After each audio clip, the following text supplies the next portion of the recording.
इस्लामी हिंद पाथरी इस संगठन की ओर से आपको निमंत्रण दिया गया और आपने हमारे निमंत्रण को स्वीकार किया। हम जो छोटी सी सेवा आपकी करना चाहते हैं, इसकी अनुमति आपने हमको दी। इसके लिए सबसे पहले मैं आप सबका शुक्रिया अदा करता हूं, आपको धन्यवाद प्रकट करता हूं। माताएं बैठी हैं मेरी यहां पर, वडीलधारी मंडली बैठी हुई है यहां पर। अपनी माताओं का, वडीलधारी मंडली का सम्मान करने का आदेश हमको दिया गया है, उनकी इज्जत करने का आदेश हमको दिया गया है, उनकी सेवा करने का आदेश हमको दिया गया है,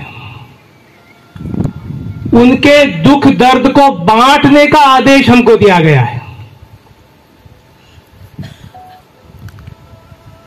उनके सुख में वृद्धि करने का और दुखों को कम करने का आदेश हमको दिया गया है। इसी कारण आज आपके समक्ष हम यहां पर आए हैं। हम बहुत शुक्रिया अदा करते हैं आपका कि आपने हमारे लिए समय निकाला। आज का ये छोटा सा कार्यक्रम, ये ईद मिलन का कार्यक्रम है। ईद के माने होते हैं खुशी, प्रसन्नता और मिलन, एक दूसरे से मिलना। ईद के निमित्त ने हमको एक दूसरे से मिलाया। हम इससे पहले भी यहां आकर गए, मैडम से हमारी बात हुई,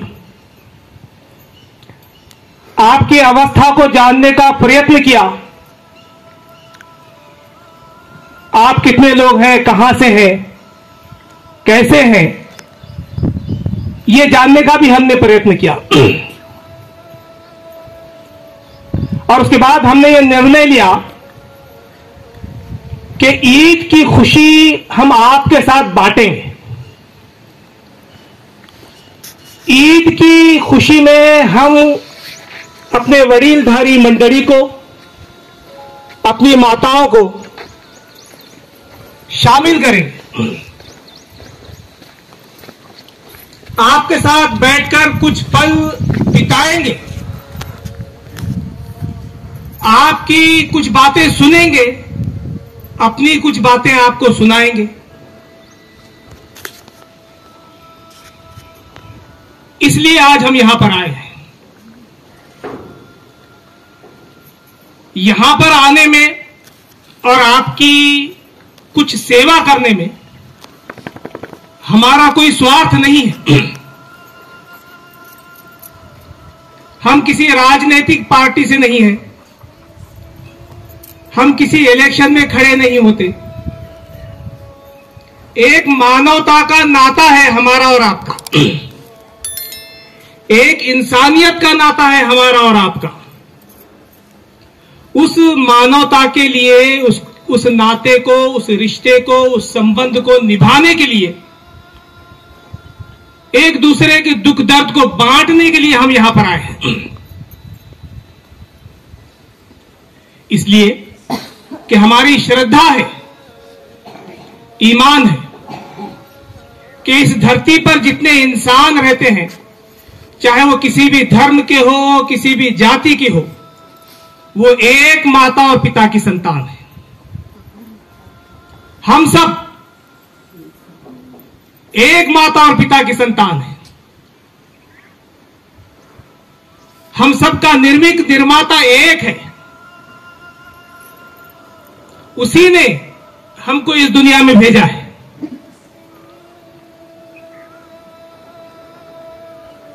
इस नाते से दुनिया के सारे इंसान आपस में भाई भाई हैं, भाई बहनें हैं।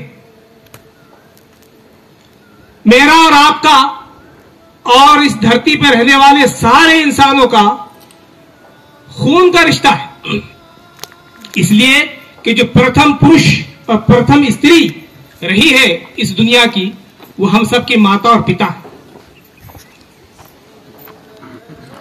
इससे बेहतर बात और क्या हो सकती है हमारे आपसी संबंध की। हम गैर नहीं हैं। हिंदू, मुसलमान, एससी, एसटी, सिख, ईसाई इत्यादि इत्यादि में जो हमको बांटा गया है, तो हम बटे हुए लोग नहीं हैं। हम सब भाई भाई हैं, एक माता और पिता की संतान है। इस नाते ने हमको यहां पर लाया है आपके पास। इसके अलावा हमारा कोई स्वार्थ नहीं है। हम केवल कुछ सेवा आप लोगों की करना चाहते हैं। ये ईद जो मनाई जाती है, 2 ईदें हैं। एक है बकर ईद बोलते हैं उसको, जो आज से 1.5-2 महीने के बाद होगी, और एक है रमजान की ईद।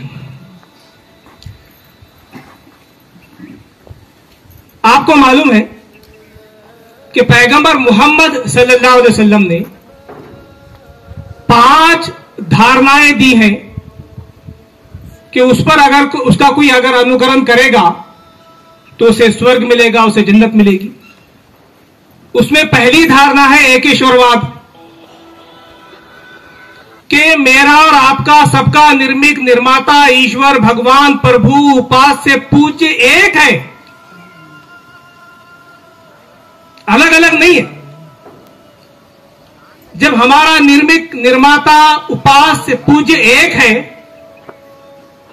तो पैगंबर मोहम्मद ने कहा कि उसी की पूजा करो, उसी की उपासना करो, उसी से प्रार्थना करो, उसी से मांगो, वो तुम्हें सब देगा। उसे कहते हैं एक ईश्वरवाद। एक ऐसा ईश्वर, एक ऐसा अल्लाह जो निराकार है, निर्गुण है, जिसकी कोई प्रतिमा नहीं, जिसकी कोई मूर्ति नहीं, जिसकी कोई फोटो नहीं, ऐसी की उपासना। और जब कोई ये श्रद्धा रखता है तो उसे नमाज पढ़ना पड़ती है, 5 समय की नमाज। और रमजान के मास में यानी कि महीने में रोजे रखने पड़ते हैं, जिसको हम कहते हैं उपवास। रमजान का 1 महीना उपवास, रोजे। आप सब, बहुत सारे लोग आप में से ऐसे हैं जो मुस्लिम मोहल्ले में, मुस्लिम समाज में जिनका संबंध रहा है, वो लोग जानते हैं नमाज क्या होती है, रोजा या उपवास क्या होता है। सूर्य उगम के कुछ समय पहले से लेकर सूर्य अस्त तक न खाते हैं न पीते हैं, उपवास रखते हैं। महीना भर ही होता है। और फिर जब महीना समाप्त होता है तो उसके बाद ईद मनाई जाती है। उसको कहते हैं ईद उल फित्र, रमजान की ईद। और ये आदेश है कि ईद की खुशी में आम जनता को भी शामिल किया जाए, और खास तौर पर वो लोग जिनको सेवा की आवश्यकता है। इसलिए आप जानते हैं कि जब भी कोई मुसलमान ईद के लिए मैदान में जाता है नमाज पढ़ने के लिए ईद के दिन, वो जाने से पहले दान करता है, दान पुण्य करता है। लोगों की सेवा करके जाना अनिवार्य है। इसका अर्थ क्या है कि ईद ऐसी होनी चाहिए जिसमें सारे लोगों को शामिल किया जाए। तो इसीलिए आज हम आपके पास यहां पर आए हैं। जो रोजा रखते हैं उसके कई उद्देश्य हैं। 1 से 2 प्रमुख उद्देश्य मैं आपको बताता हूं। केवल रोजा, उसका पहला उद्देश्य है सहनशीलता निर्माण करना। सहनशीलता, बर्दाश्त करना। रोजे में इंसान क्या करता है, जो लोग उपवास रखते हैं उनको मालूम है भूख लगती है, सहन करना पड़ता है, प्यास लगती है, सहन करना पड़ता है, और भी बहुत सारी चीजों को सहन करना पड़ता है। तो रोजा क्या करता है, उपवास क्या करता है, एक इंसान में, एक समाज में सहनशीलता निर्माण करता है। और आज के समाज को सहनशीलता की बहुत जरूरत है। हमको एक दूसरे को बर्दाश्त करना चाहिए, एक दूसरे को सहन करना चाहिए। दुख है, तकलीफ है, और बहुत सारी चीजें हैं जिनको सहन करना पड़ता है, और जिसके अंदर सहनशीलता निर्माण होती है। और जो सहन करता है दुख को, तकलीफ को, उसके वास्ते, तो वो प्रभु उससे प्रसन्न होता है, अल्लाह उससे खुश होता है। इसके अलावा मानवता की सेवा ये उद्देश्य है। एक आदमी जब सुबह से लेकर शाम तक भूखा रहेगा, उसको भूख सताएगी, तो उसको एहसास होगा कि जिन लोगों को खाने को खाना नहीं है उनका क्या हाल होता होगा। आज हमारे देश में करोड़ों लोग भूखे रहते हैं, भूखे, उनको खाने के लिए अन्न प्राप्त नहीं होता। सुबह खाते हैं तो शाम में भूखे सो जाते हैं। ऐसे करोड़ों लोग हैं हमारे समाज में, हमारे देश में। उनकी चिंता पैदा हो, उनका एहसास हमारे अंदर पैदा हो, इसके लिए रोजा रखा जाता है। पानी, दिन भर पानी नहीं पी सकते आप, प्यास लगती है, तो इस बात का एहसास पैदा होता है कि जिन लोगों को पानी नहीं है पीने के लिए, जो कई कई किलोमीटर दूर जाकर पानी प्राप्त करते हैं और पीते हैं, उन लोगों की क्या अवस्था होती होगी, इसका एहसास हमारे अंदर पैदा करने के लिए ये रोजा रखा जाता है। तो इससे एक मानव सेवा की भावना पैदा होती है। ईद के माध्यम से, रोजे के माध्यम से, नमाज के माध्यम से, ज़कात के माध्यम से, दान पुण्य के माध्यम से मानवता की सेवा करने की भावना पैदा होती है। अगर कोई मुस्लिम व्यक्ति रोजा रखता है, नमाज पढ़ता है, लेकिन मानवता की सेवा नहीं करता, तो ऐसा व्यक्ति अल्लाह को पसंद नहीं है। जो मानवता की सेवा नहीं करता, जो वडीलधारी लोगों की सेवा नहीं करता, जो अपने माताओं की सेवा नहीं करता, जो अपने माता पिता की सेवा नहीं करता, केवल नमाज पढ़ता है, रोजा रखता है, ऐसा व्यक्ति अल्लाह ताला को पसंद नहीं है, उसे स्वर्ग नहीं मिलेगा।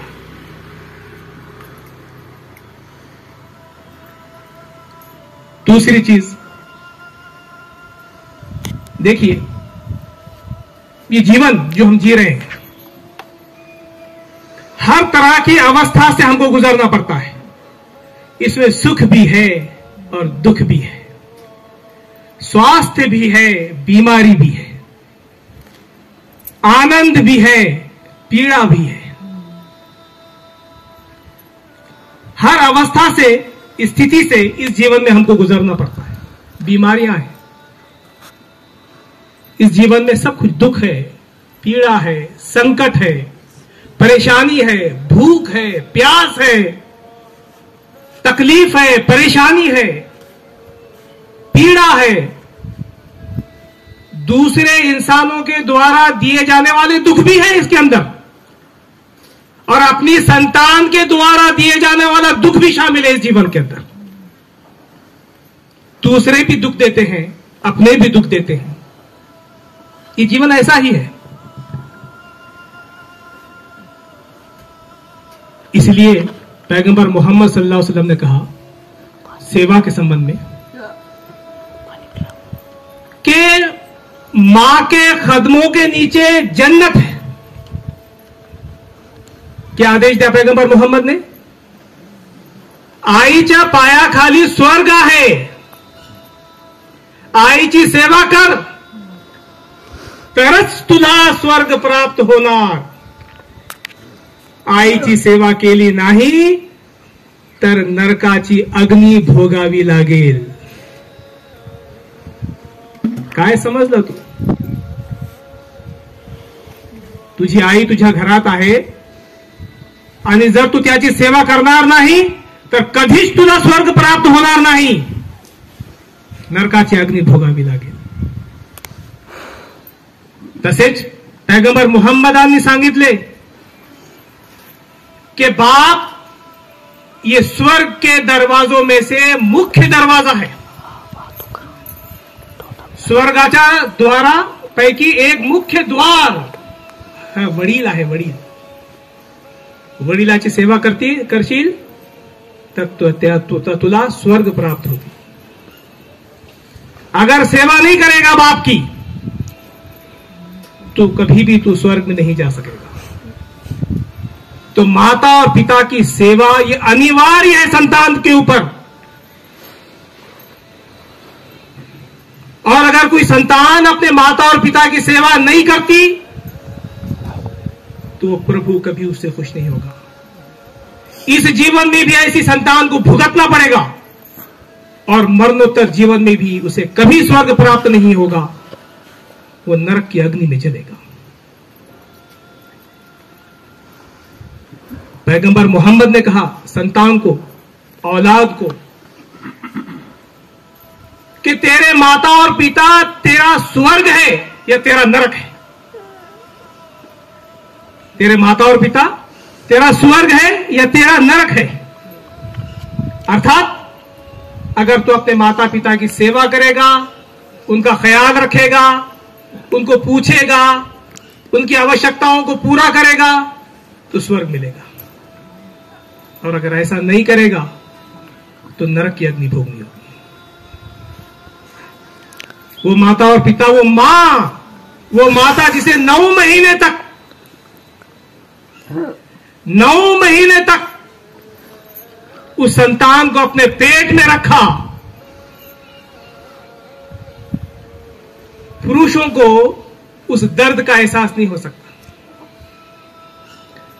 एक माता अपनी संतान को 9 महीने पेट में रखकर जब जन्म देती है, जिस पीड़ा से गुजरती है, खुशी खुशी गुजरती है।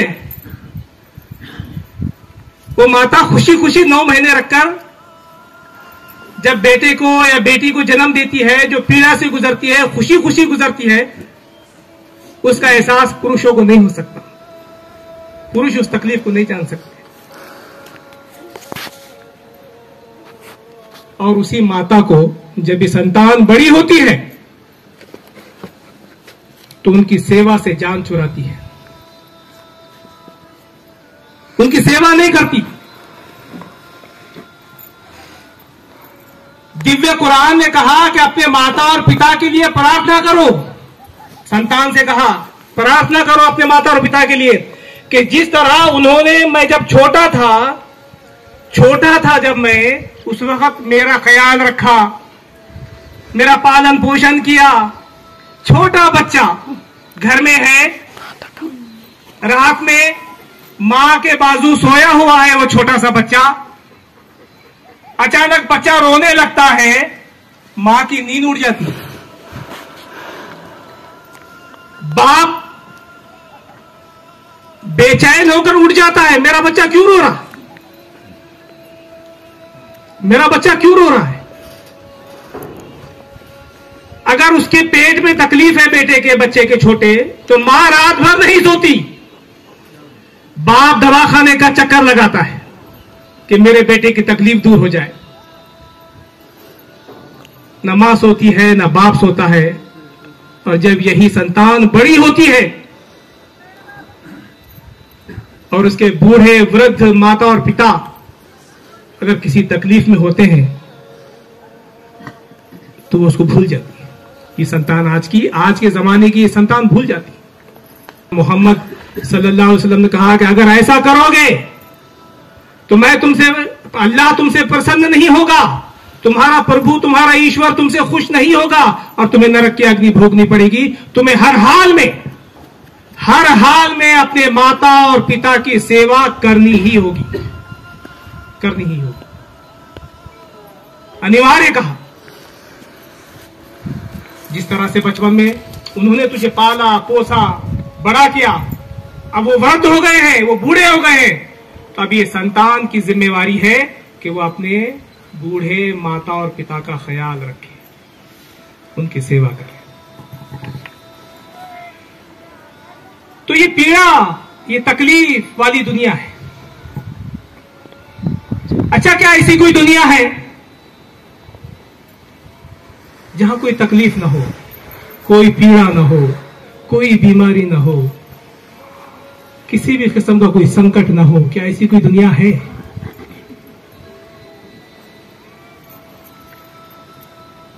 काका से बात हो रही थी। काका को अस्थमा की बीमारी थी, हमारे बैठे ने। और भी बहुत सारे लोग हैं जिनको कोई ना कोई बीमारी है, परेशानी है। क्या ऐसी कोई दुनिया है? ऐसा कोई लोक है जहां पर किसी भी किस्म की कोई बीमारी ना हो, हम हमेशा स्वस्थ रहें। पैगंबर मोहम्मद सल्लल्लाहु अलैहि वसल्लम ने कहा कि हाँ, ऐसी एक दुनिया है, और वो दुनिया है मरणोत्तर जीवन की। वो दुनिया है स्वर्ग, वो दुनिया है जन्नत। वो एक ऐसी दुनिया है जिसकी कुछ विशेषताएं हैं। जब हम सब स्वर्ग में रहेंगे, हम सब जब स्वर्ग में रहेंगे, स्वर्ग में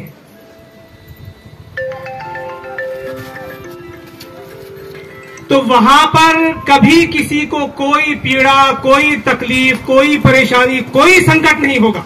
वो ऐसी दुनिया है, कोई तकलीफ नहीं होगी आपको, कोई परेशानी नहीं होगी आपको जन्नत के अंदर।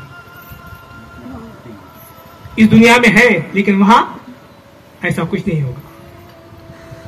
फिर दूसरी विशेषता यह है कि वहां जाने के बाद, स्वर्ग में जाने के बाद, पैगंबर मोहम्मद कहते हैं कि वहां पर कभी कोई बीमार नहीं होगा,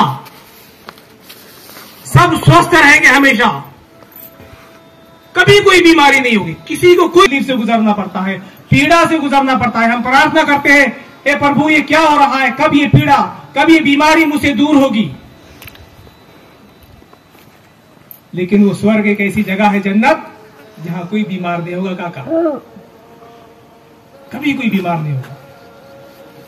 उसकी तीसरी विशेषता यह है कि वहां मृत्यु नहीं है। परलोक जीवन में, मरणोत्तर जीवन में काका, मृत्यु नहीं है, वहां मौत नहीं है, वहां हमेशा का जीवन है। यहां जितने भी साल हम जीवित रहेंगे, मरना तो है, मरना तो सभी को है। मैं हो, आप हो, या इस दुनिया में जो इंसान आया वो जाएगा जरूर। जिसने जन्म लिया उसे मृत्यु जरूर आएगी। मरना है सबको। हमारे सामने से कितने आए, कितने चले गए उसके पास। लेकिन स्वर्ग, जन्नत एक ऐसी जगह है जहां पर मृत्यु नहीं है, जहां मौत नहीं है। हमेशा हम जिंदा रहेंगे, स्वस्थ रहेंगे, किसी भी किस्म की कोई पीड़ा हमारे जो है तो लिए नहीं होगी।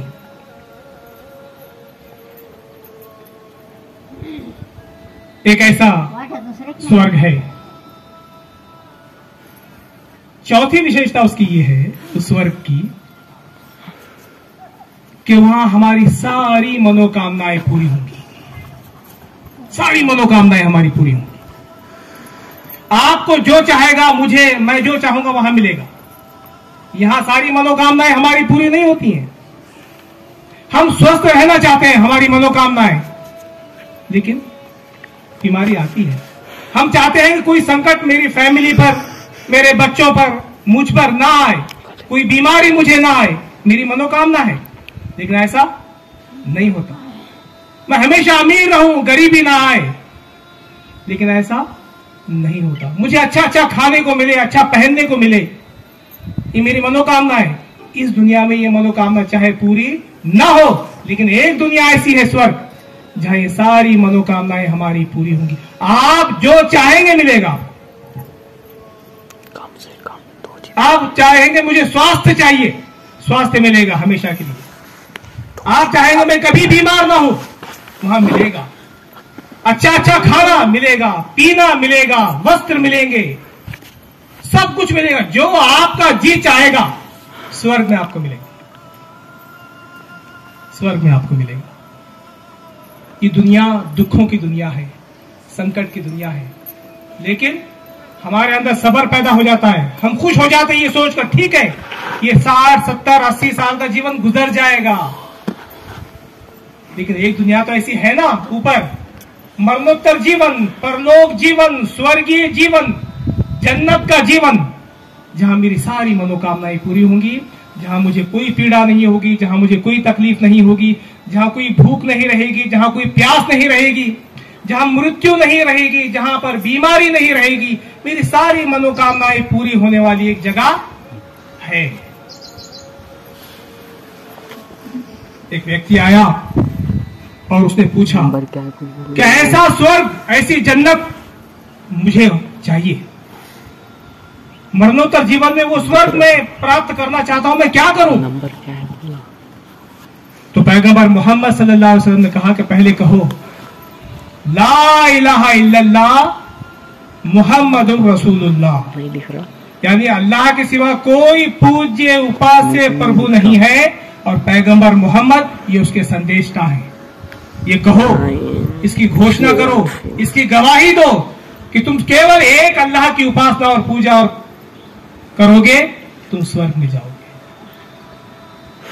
फिर उसके बाद सत्कर्म करो, सच बोलो, लोगों की सेवा करो, लोगों की पीड़ा को दूर करो, अपने माता और पिता की सेवा करो, तुम स्वर्ग में जाओगे। तो उस व्यक्ति ने कहा कि मैं ये सब काम करूंगा, मैं इस बात की गवाही दूंगा कि उसके सिवा कोई पूज्य नहीं है, उसके सिवा कोई उपास्य नहीं है, वो निराकार है, वो हम सब का प्रभु है, वो हम सब का पालनहार है, वो मुझे देख रहा है, वो मुझे सुन रहा है और मरने के बाद वो मुझे स्वर्ग देगा। मैं सत्कर्म करूंगा, मैं नमाज पढ़ूंगा, मैं रोजा रखूंगा, मैं लोगों की सेवा करूंगा। तो पैगंबर मोहम्मद ने कहा कि फिर तुम्हें स्वर्ग जरूर मिलेगा।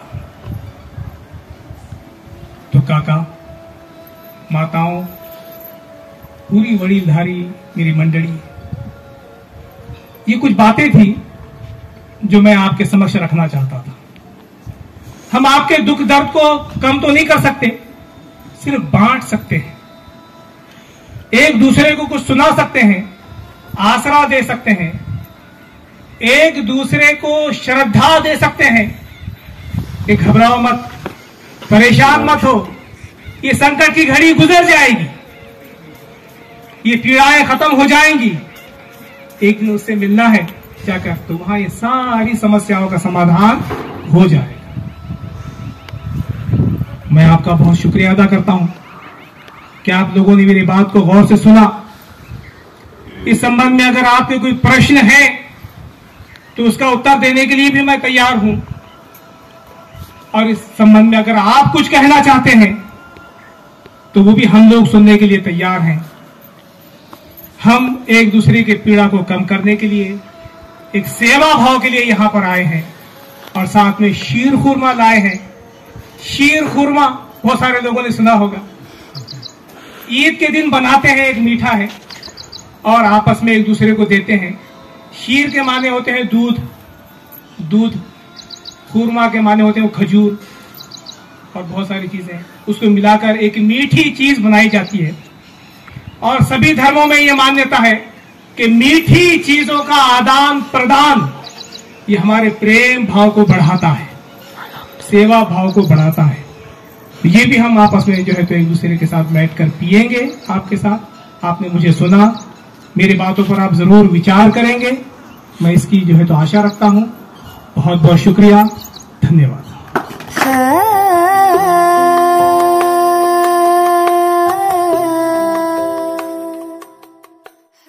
Subscribe now and press the bell icon.